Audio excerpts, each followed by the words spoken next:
Good day mga kapatid, welcome to Sharpen the Blade. Magpapalit po tayo ng VTEC solenoid O-ring. Napalitan ko na ito previously.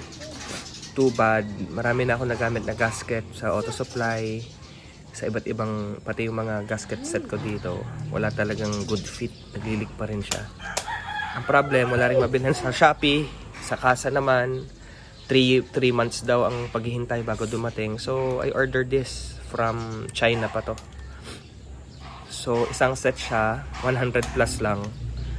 Meron na nitong 4. Meron nitong sa spool valve gasket.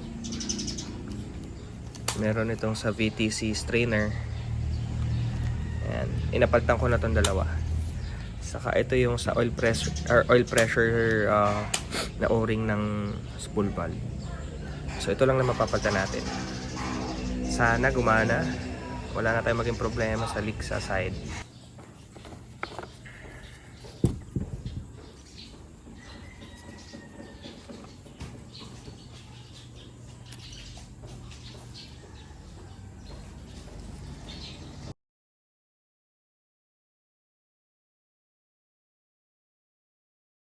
Palitan na natin mga kapatid.